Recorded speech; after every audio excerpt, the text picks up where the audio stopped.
had some really interesting developments in South Africa over the weekend.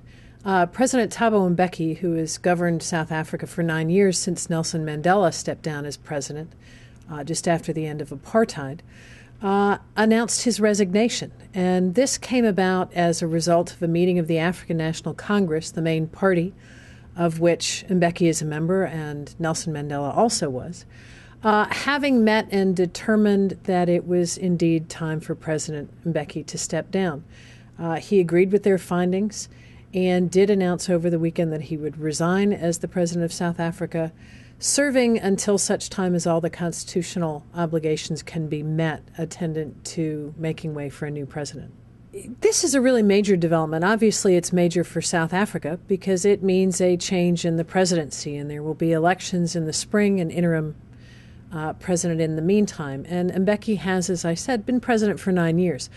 I think for the United States, this is a very significant development. Here is a very, very powerful and influential country in the developing world where there will be a change in the presidency based on democratic practice within a political party and within the executive branch of their government and with the parliament. So it's a change that is enormous in its implications, is historic, but it's also come about in a way that, from all indications, is very democratic. That's not to suggest that there weren't controversies or issues that informed the ANC's decision, but nonetheless, I think the message for us is that we are seeing the growth and expansion of democratic practice around the world. I think it's a great sign for South Africa, including because South Africa has a lot of influence around the world given its history in the anti-apartheid struggle and the presidency of Nelson Mandela.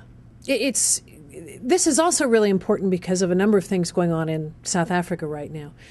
First, as many will remember, South Africa, in the form of President Mbeki, has been the regional lead on negotiations in Zimbabwe, where an agreement was just reached last week on a power-sharing arrangement.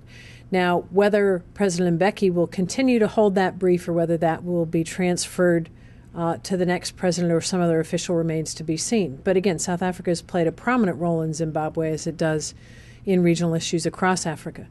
The other reason this is significant is because one of the big debates in South Africa has been about economic policy and about the degree to which the majority of South Africans, the black majority that is very poor and was impoverished very, very, very deeply during the apartheid era, whether there's really been enough change on that front. And I think there will be a demand from the population that more progress be made on the economic front, and progress that is spread across the ground, if you will, and really reaches a majority of South Africans. So I suspect that that will be one of the biggest issues facing the new president.